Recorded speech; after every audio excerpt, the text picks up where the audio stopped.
Oui, oui Bernard, je t'entends. Bonsoir. Alors, si je ne suis pas présent avec vous physiquement ce soir, amis lecteurs, cher public, eh bien c'est pour remédier à une situation absurde. En effet, si la réputation des livreurs n'est plus à faire en France, ni même en Europe d'ailleurs, eh bien il n'en va pas du tout de même ici, au Texas, où elle est quasi nulle. J'ai pu m'en rendre compte en interrogeant de nombreux milliardaires, quelques commerçants locaux ainsi que quelques stripteaseuses qui ne comprenaient pas le mot livreur, j'ai dû répéter plusieurs fois. Alors, il fallait que ça cesse, j'ai donc décidé d'enfourcher mon cheval et de me rendre à Dallas au Texas afin d'y traiter en direct de notre thème du jour. Pour cette soirée exceptionnelle consacrée aux plaidoiries imaginaires, j'ai choisi de vous évoquer celle dont le monde entier a été privé. On en a beaucoup parlé ces derniers jours. Il y a tout juste 50 ans, ici même à Dallas, le président John Kennedy trouvait la mort dans des circonstances qui n'ont jamais été éclaircies. Et pour cause, malgré le nombre de spectateurs présents ce jour-là, malgré le nombre de films et de photos prises, personne n'a vu littéralement de ses yeux Lee Harvey Oswald, le principal suspect, tirer sur qui que ce soit. Alors même si toutes les apparences étaient contre lui, eh bien, il aurait dû, et ça n'importe quel avocat vous le dira, bénéficier de la présomption d'innocence au même titre que tout accusé n'ayant pas eu droit à un procès. Retournons donc dans le passé. Après tout, qu'est-ce qui nous empêche d'imaginer ce qu'aurait plaidé un avocat de l'époque si le procès avait eu lieu?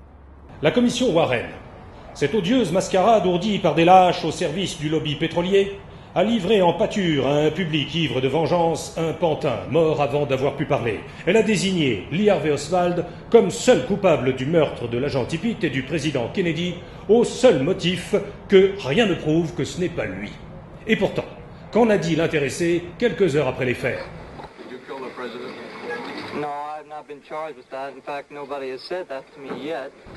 La réponse est claire. Oswald le dit lui-même, il n'a tué personne.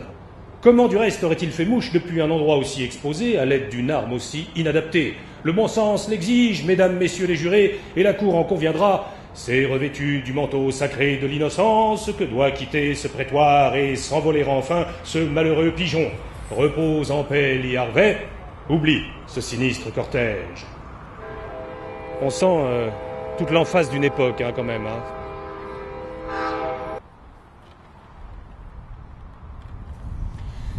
Cette palissade derrière laquelle je me trouve a alimenté bien des controverses.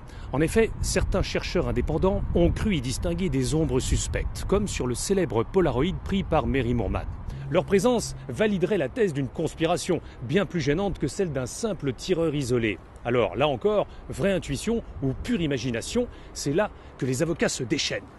Multiples tireurs embusqués, dont certains déguisés en policiers, ombre suspecte, porteuse du feu mortel qui brisa le rêve de toute une génération, fadaise, billevesée, insulte à votre intelligence, oui, je vous le dis dans le blanc des yeux, mesdames, messieurs les jurés, le problème est double. D'abord, l'angle de tir est médiocre. La vue sur la limousine présidentielle est barrée par le muret de béton.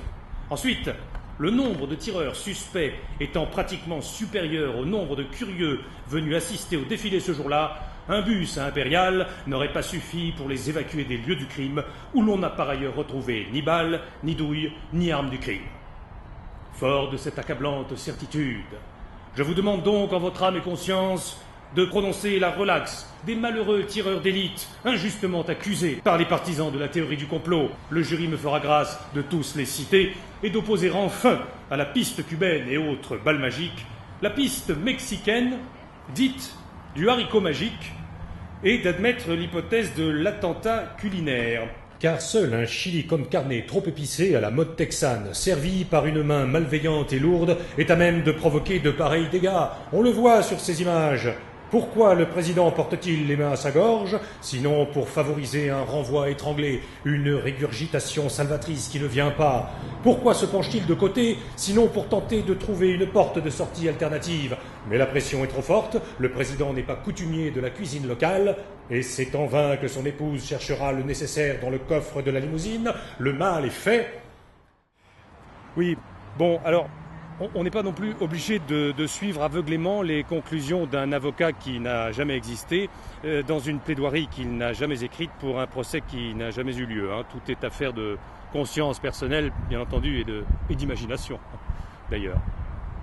Je vous ai lu quelques extraits imaginaires, bien sûr, de plaidoiries texanes que vous ne trouverez nulle part ailleurs qu'aux États-Unis, où les livreurs, en passant, viennent de donner leur première lecture sous vos applaudissements.